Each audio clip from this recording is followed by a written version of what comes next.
오늘은 가을 이 좋은 날에 가정이 행복해지고 관계가 좋아지고 특별히 그 자녀들을 또 손주들을 잘 양육하고 좋은 관계를 맺을 수 있는 아주 중요한 그 사랑과 회복의 도구를 하나씩 드리도록 하겠습니다. 아주 중요한 포인트가 될 텐데 제목을 영어 제목으로 달갑진 않지만 그래도 의미가 있을 것 같아요. 영어 제목으로 제목을 잡았어요. I am proud of you라는 나는 당신을 자랑스럽게 생각한다. I am proud of you. 제목 괜찮죠? 이 I am proud of you는 우리는 좀 어색한 단어지만 사실은 서구에서는 이 I am proud of you라는 그 말을 자녀들이 많이 듣고 자라는 그런 거. 가족들이 그 인사하고 그렇게 할 때 많이 사용하는 단어입니다. 그래서 나는 당신이 자랑스럽다 하는 그 뭐가 좋은 일이 있을 때 남편에게 I'm proud of you 하면 굉장히 남편이 신나죠. 자녀들 졸업식 날 뭐 이럴 때 혹은 뭔가 실수해가지고 절망에 빠져 있는 아이를 품에 안으면서 I'm proud of you 그러면서 난 너를 자랑스럽게 생각해. 그럼 얼마나 큰 힘이 되고 좋겠어요. 이제 그런 내용인데 우리는 그런 부분에 대해서 좀 약한 면이 있어요. 잘 그렇게 지금 유교적인 사고들이 많아서 비판하고 판단하고 분석하고 가르치려고 그러고 간섭하고 잘못된 왜곡된 사랑 방식들이 자녀들을 힘들게 하고 가족 관계가 이제 붕괴되는 경우들도 많이 있습니다. 자식들이 좀 잘 크다가 그 속에서 가시 같은 일들로 계속 주어지니까 어릴 때야 뭐 그냥 먹고 살아야 되니까 같이 붙어 있다가 나중에 정서적으로 이제 떠나게 되죠. 떠나서 의무적인 부모 자식 관계가 되는 불행함을 이제 겪게 되는 경우들이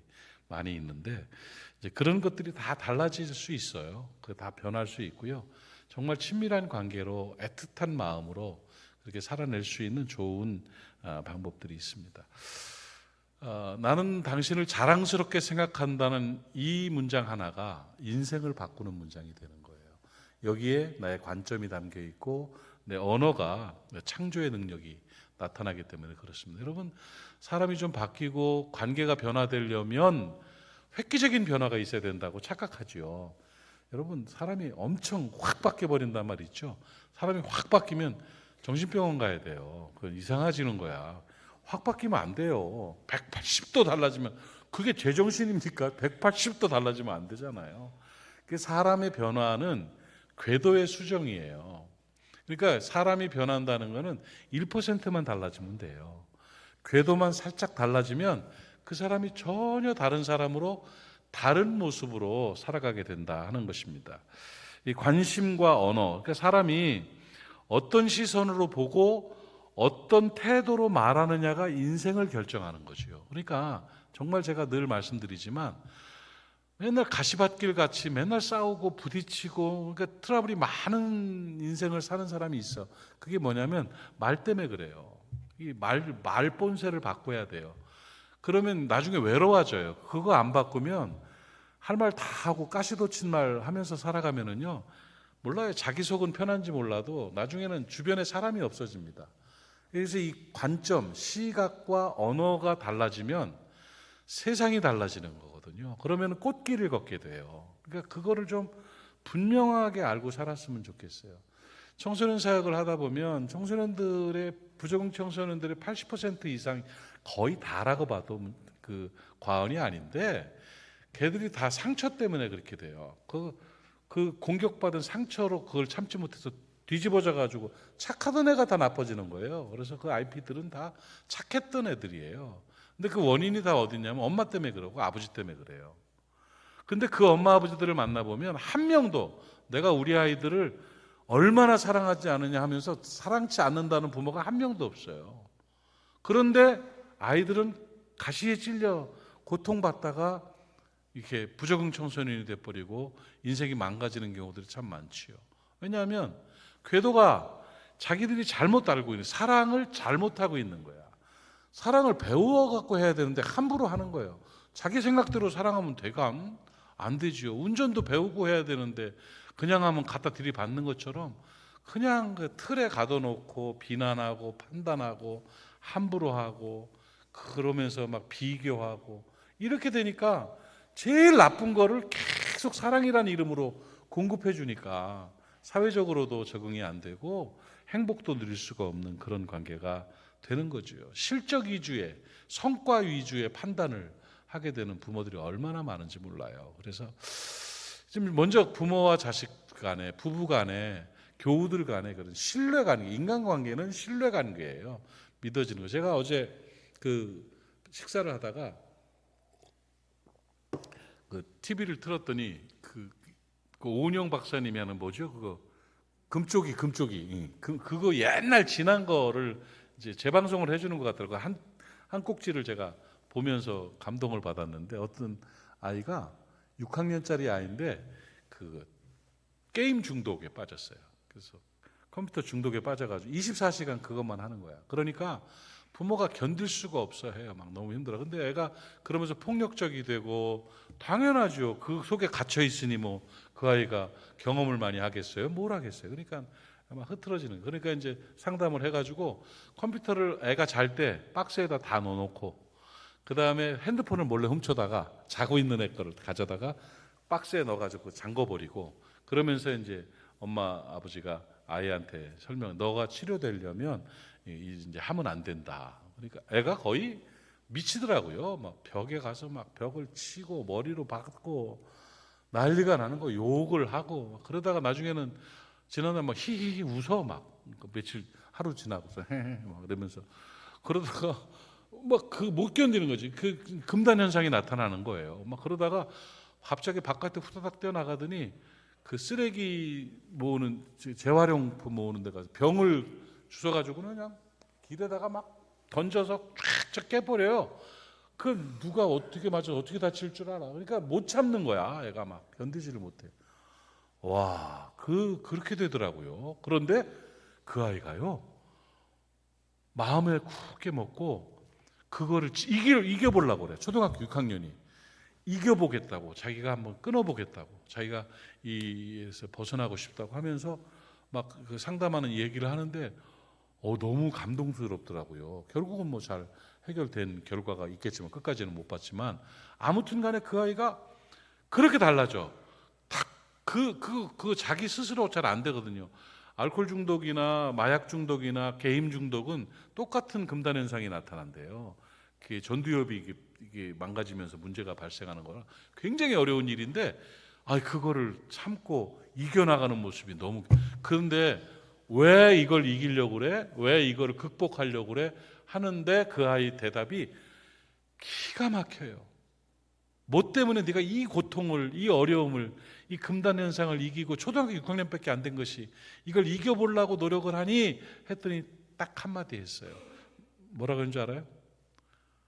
그냥 스쳐 지나가는 대화 속에 하나가 있었는데 엄마 아빠가 나를 믿어준대 이거예요. 엄마 아빠가 나를 믿는데. 그게 확인이 된 거야.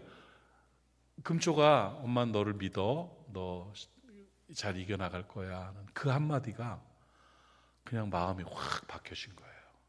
사람은요 자기 믿어주는 사람과 함께하는 거예요. 솔직히 그거예요. 자기를 신뢰해주는 사람과 함께하고 싶고 그를 위해 목숨 거는 거예요.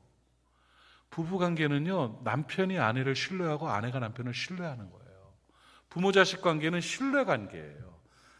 굳은 믿음. 그 믿음이 솔직히 저도 그렇더라고요. 나도 무슨 일을 하다 보면 나 믿는 사람하고 함께하고 싶고 내가 함께 그를 위해 희생하고 충성하고 싶지. 나 못 믿는 사람한테 내가 뭘 맡기고 싶겠어요. 그냥 더 편하게 말할게요. 난 나 좋은 사람 좋더라고. 나 좋아하는 사람 좋아하지. 나 싫어하는 사람은 뭘 굳이 그것까지 가가지고 좋아해 주려고 그렇게 노력하겠어요. 그거 필요 없어. 그럴 일 좋아하는 사람만 찾아다니기도 바빠 죽겠는데 목사님이 너무 야박하게 말하는 거 아니에요? 나는 이상한 목사니까 그런지 몰랐는데 인간이 다 그런 거야. 자기 좋아하는 사람 좋아하고 자기 신뢰해주는 사람을 위해 마음을 여는 거예요. 그런 의미에서 볼 때 I'm proud of you는 굉장히 중요한 단어입니다. 이 마음으로, 이 시선으로 살아가면 풀려지고 열려지게 돼 있어요. 어떻게 말하느냐, 어떤 태도로 말하느냐, 이 언어와 관점에 나의 모든 것이 담겨 있기 때문에 I'm proud of you라는 그 마음으로, 그 관점으로 그 말을 하면 회복이 되고요. 아, 나를 자랑스럽게 여기고 있구나, 나에 대해서 그렇구나 하는 걸 인지하게 되면 달라지는 거라니까요. 오늘 본문 말씀을 보면 하나님의 관점이 나오고 하나님의 언어가 나와요. 여러분, 오늘 이 본문을 여러분 아십니까? 예수 그리스도께서 세례를 받으시는 장면입니다.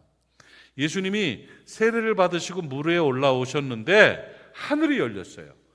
세례 요한에게 세례를 받았어요. 근데 이때 공생애를 시작하기, 진짜 사역을 시작하기 직전에 이제 세례를 받으시는 거예요.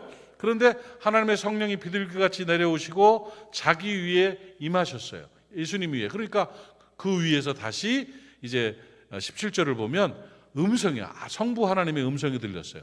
성자 예수님, 비둘기 같은 성령님, 성부 하나님이 함께 공존하는 아주 막 우주 역사의 특별한 현장이 바로 예수님이 요단강에서 세례 받으시는 그 장면이거든요. 그 엄청난 역사의, 우주 역사의 가장 엄청난 성삼위 하나님이 함께 현현하시는 그 현장에서 하나님 아버지께서 아들 예수에게 말씀하시는 내용이에요. 뭐라고 말씀하냐면 예수님한테 이는 내 사랑하는 아들이요 내 기뻐하는 자라 한마디 했어요. 잘 들으세요. 한국말로 풀면 아들아 내가 너를 사랑한다, 내가 너를 기뻐한다, I'm proud of you, 그거 한 거예요. I'm proud of you, 내 아들아. 그런데요, 그때는 예수님이 십자가를 지신 후도 아니고요, 죽은 사람을 살리고 복음을 전하고 하나님 나라를 건설하는 사역의 열매가 있을 때가 아니에요. 예수님은 하나님 앞에서 아무것도 하지 않았어요. 아직 사역에 아무런 성과가 없었습니다.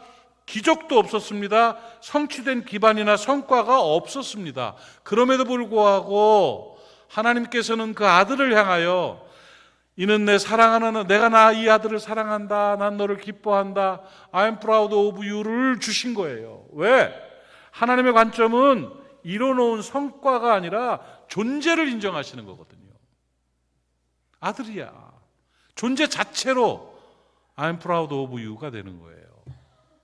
이것이 그리스도인의 삶의 방식이 되어야 될 것입니다. 이렇게 살아갈 때 하나님의 관점으로, 하나님의 언어로, 하나님의 삶의 방식으로 살아갈 때 우리의 삶이 생명이 있는 거고 변화가 있는 거고 회복이 있는 것이죠. 그동안 나의 관점과 나의 시야가 어땠습니까? 왜곡된 사랑으로, 잘못된 착각의 사랑으로 괴롭히고 비난하고 비교하고 막 억압하고 하는 모습으로 고통 가운데 허물어져가는 그런 인생들로 만들어낸 건 아닙니까? 오늘 하나님의 관점을 배울 수 있기를 바랍니다.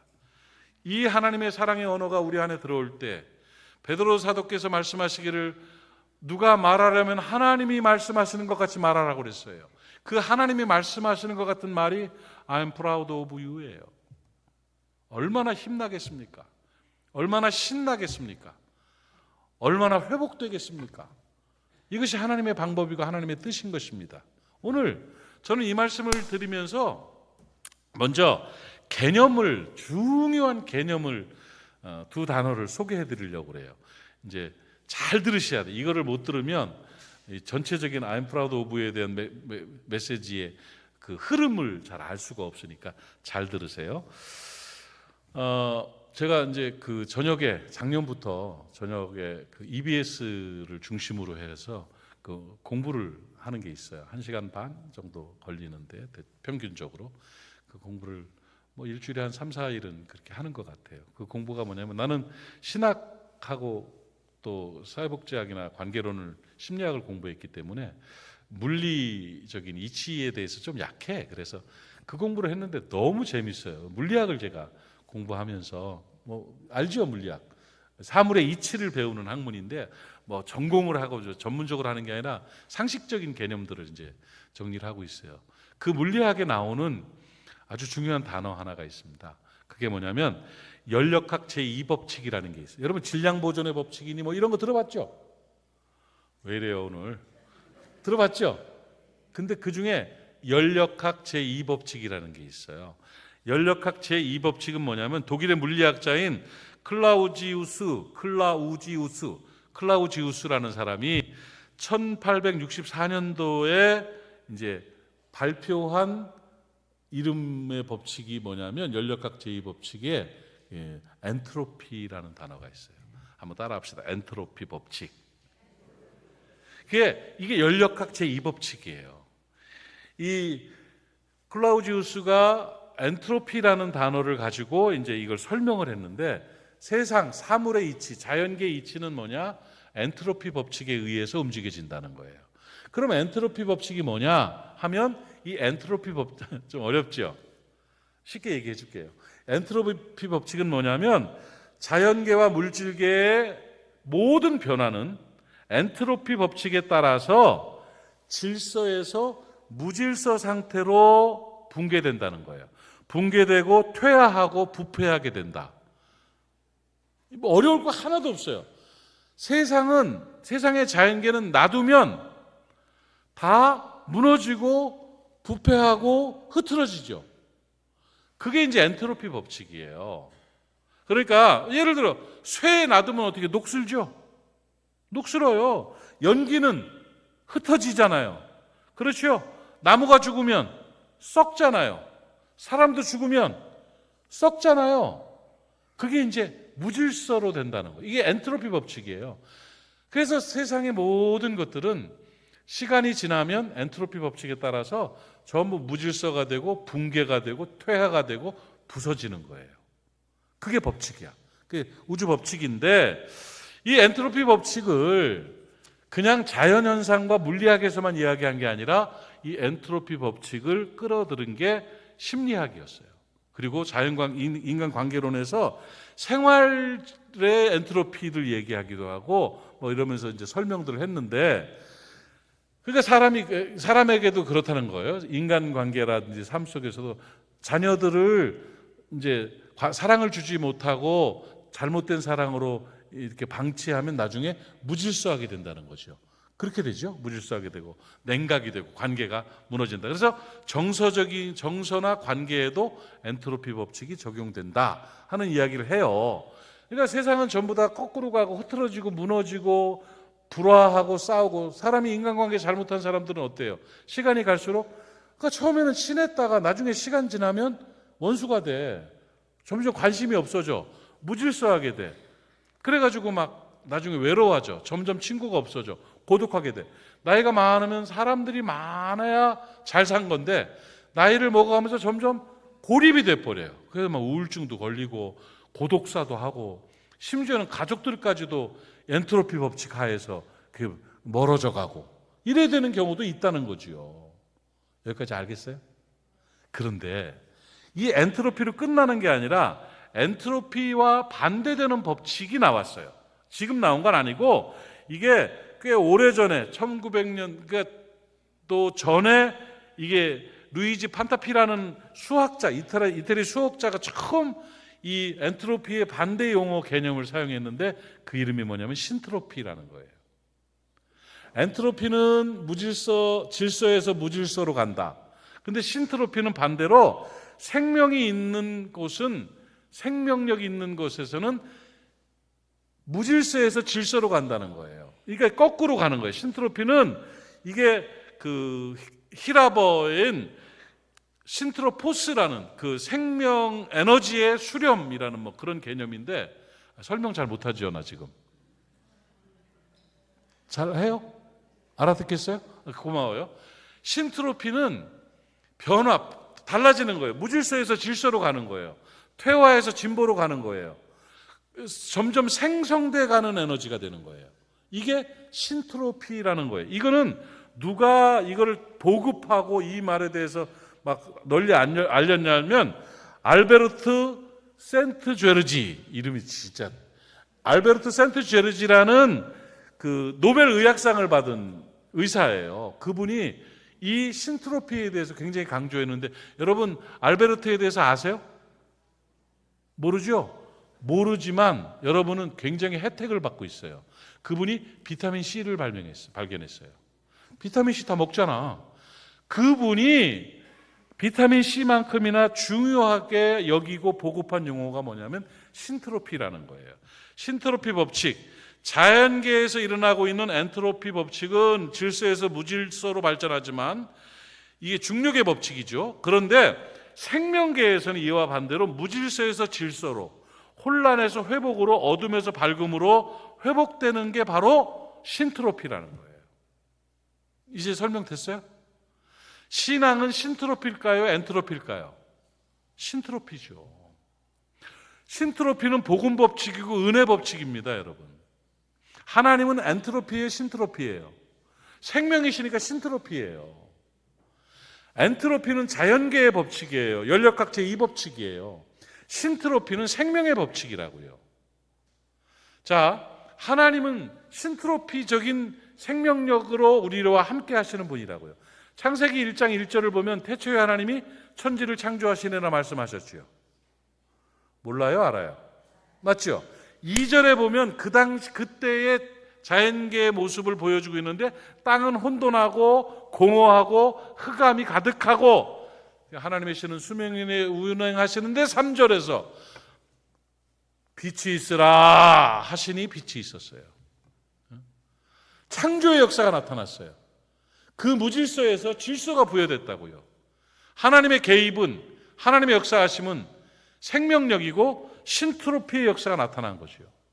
자, 뭐 이걸 지금 물리학을 공부하려는 게 아니고, 그러면 이렇게 적용해 봅시다. 당신의 인생은 점점 시간이 갈수록 무질서되고 파괴되고 붕괴되고 얼어붙어가는 엔트로피입니까? 아니면 당신의 인생은 회복되고 생성되고 따뜻해지고 좋아지는 신트로피입니까? 이걸 분별하라는 얘기예요. 이거를. 나는 친구를 2달 이상을 못 사귀어. 나는 한 3년 사귀면 그냥 멀어져. 엔트로피 같아. 우리 집이 처음에는 신혼에는 좋았는데 남편이 왼수 같아. 점점 붕괴되고 무질서가 되고 파괴가 되고 흐트러지는 거죠. 원래 부부관계는 몇 년 살면 그렇게 되는, 아니에요. 그렇지 않아요. 30년을 살건 50년을 살건 더 애틋해지고 신트로피적인 회복과 생명력과 생성이 있는 것이 정상이에요. 근데 그게 안 되는 이런 경우지요. 자, 엔트로피는 붕괴되고 분열되고 냉각의 방향으로 갑니다. 엔트로피를 만드는 성향의 사람들의 생활 방식과 어투는 어떠냐면 비난하고 비교하고 무관심합니다. 판단하고 지적하고 간섭합니다. 그 사람은 틀림없이 가족관계나 친구관계나 교우관계나 어디서든지 엔트로피입니다. 땜빵으로 일로 만난 관계가 돼버리고 맙니다. 그런데 신트로피는 통합이 되고 생명이 되고 생성이 되고 회복의 방향으로 나아갑니다. 그런 사람의 말투와 관점과 행동은 인정하고 격려하고 수용합니다. 그러면 그는 신트로피적인 삶의 방향으로 궤도가 달라지는 거예요. 1%만 돌아서면 궤도가 달라져요. 엔트로피 궤도로 살아가고 있느냐, 신트로피 궤도로 살아가고 있느냐, 굉장히 중요한 일입니다. 손가락질 받으면서도 자기는 몰라요. 엔트로피의 특징입니다. 오늘 냉정하게 분석하십시오. 확 바뀌라는 얘기 아닙니다. 나는 엔트로피적인 성향이 많은가, 신트로피적인 성향이 많은가? 나는 자연계의 연력학 제2법칙에 따라서 무너져 가고 있는가? 생명이신 하나님의 역사하심 속에서 생성되어 가고 있는가? 나의 관계는 어떤가? 나의 인생은 어떤가? 나의 가정은 어떤가를 돌아볼 줄 알아야 된다는 것입니다. 가정이나 관계에서 신트로피적인 삶의 방식을 취할 수 있고, 내가 살아가면서 다른 사람들과의 관계 속에서 내 인생 속에서 신트로피를 만드는 핵심적인 용어가 I'm proud of you예요. 이 말 속에는 다 담겨 있어요. 그의 관점은 긍정적이고 사람을 인정하는 관점이 되는 것이고요. 그 사람을 존중하고 세워주는 사람이 되는 거예요. 그 I am proud of you라는 그 관점과 그 정체성을 가지고 살아가는 사람은 틀림없이 주변에 사람이 많습니다. 틀림없이 풍성한 형통함이 있습니다. 그 사람은 행복합니다. 신뢰받는 사람이 됩니다. 그런데 착각에 빠져서 엔트로피적인 사고방식을 가지고 살아가는 사람들은 외롭습니다. 그리고 배가 고프니까, 정서적으로 배가 고프니까 과한 행동을 하게 되고 오버하게 됩니다. 배부른 사람은 빵을 훔쳐먹지 않습니다. 든든하게 자기 배를 채운 사람들은요, 허덕거리지 않습니다. 인기 얻으려고, 인정받으려고, 어디 가서 뭔가를 해보려고 하다가 쓰러지지 않습니다. 이 모든 것들을 만들어내는 가장 큰 에너지, 정말 중요한 핵심 언어가 I'm proud of you예요. 너무 쉬운 일이에요. 1%만 달라지면 궤도가 수정되는 것입니다. 너는 왜 그것밖에 못하냐? 내가 너를 사랑해서 하는 말인데 정신 좀 차리고 똑바로 살아. 엔트로피입니다. 그래도 최선을 다했구나. 나는 너를 자랑스럽게 생각한다. 화이팅! 신트로피입니다. 전혀 다른 겁니다.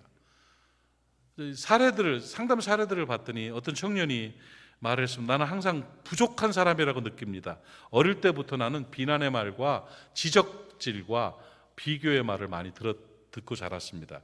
정서적으로 상처가 엄청 많은 청년이었어요.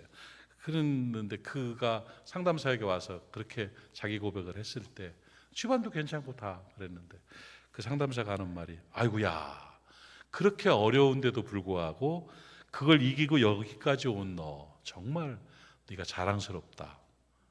I am proud of you 했더니 거기서 울기 시작했어요. 위로가 된 거죠. 그 말 듣고 싶었죠. 그렇게 인정받고 싶었죠. 그거 하나로 해결되는 상담이 있습니다. 이게 신트로피입니다. 부부간에 서로 비난과 비교로 얼어붙은 부부가 있습니다. 지적하고 판단하고 경쟁하면서 부부간에 이제 서로 부딪히는 그런 부부가 있었습니다. 그런데 상담사가 I am proud of you를 계속 강조해서 얘기를 하라고 그렇게 요구했습니다. 그러니까 I am proud of you, 미국 사례인데 계속 이렇게 얘기를 하니까 그 고백하는데 처음에는 어색했는데 그 I am proud of you 하면서 손잡아주고 하는 것이 좀 반복되자 나중에 아내가 눈물을 흘리면서 이 I am proud of you라는 이 말을 들으면서 내 마음에 얼음이 녹는 느낌이 들었어요. 이렇게 말합니다. 얼어붙은 얼음이 녹는 느낌이 들었다는 겁니다. 여러분, 하나님의 관점에서 출발해야 합니다. 하나님은 오늘 그 관점으로 살라고 말씀하십니다. 그리고 중요한 것은 하나님께서 아들 예수 그리스도에게 I am proud of you, 내 사랑하는 자다, 내 기뻐하는 자다 하고 실적과 관계없이 성과와 관계없이 존재 자체로 I am proud of you를 요단강에서 예수 그리스도께 말씀하신 그 하나님이 오늘 여러분에게 말씀해 주시는 거예요. 여러분의 실적과 관계없이, 여러분의 성과와 관계없이 오늘 여러분에게 너는 내 사랑하는 딸이다. 내가 너를 기뻐하노라. 너는 내 사랑하는 아들이다. 내가 너를 기뻐하노라. I'm proud of you를 우리에게 주시는 말씀이에요. 여러분 당당하세요. 여러분 하나님은 여러분을 인정해 주신다고요. 세상이 만들어 놓은 성과로 인해서 하나님이 기준을 바꾸지 않으세요. 하나님은 나를 자랑스럽게 여기십니다.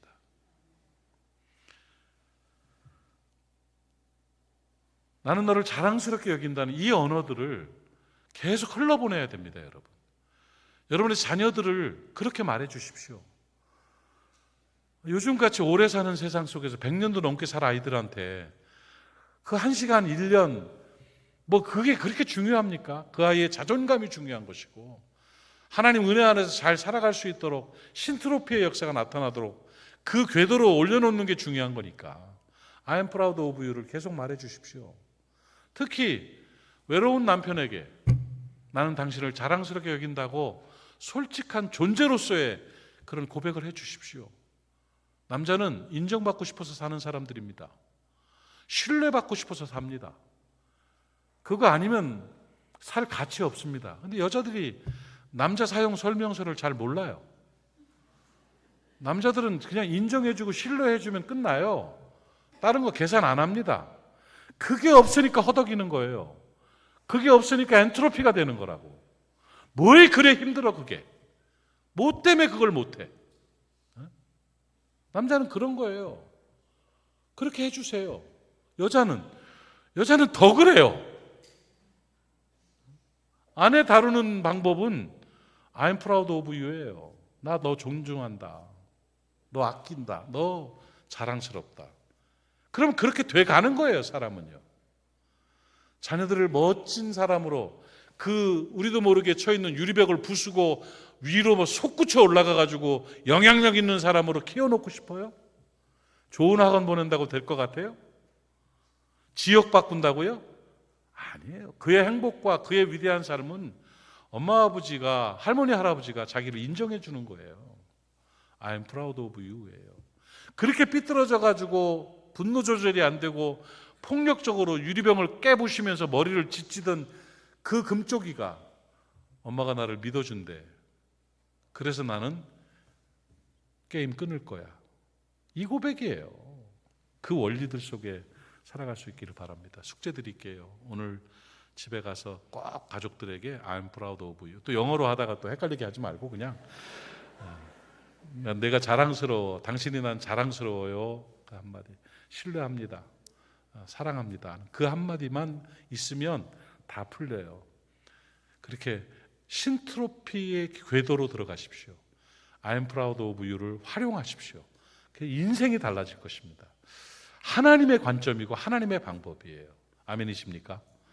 한 가지 더 중요한 걸 이게 꼭 시골 중학교 교장 선생님 연설하는 것처럼 하나 더 한다고 그러니까 좀 어색하긴 한데, 어쨌든 간에 중요한 거, I am proud of you가 중요한 만큼 하나님이 내게 주신 그 말씀을 내가 하는 것이 중요한 만큼 또 하나 중요한 게 있어요.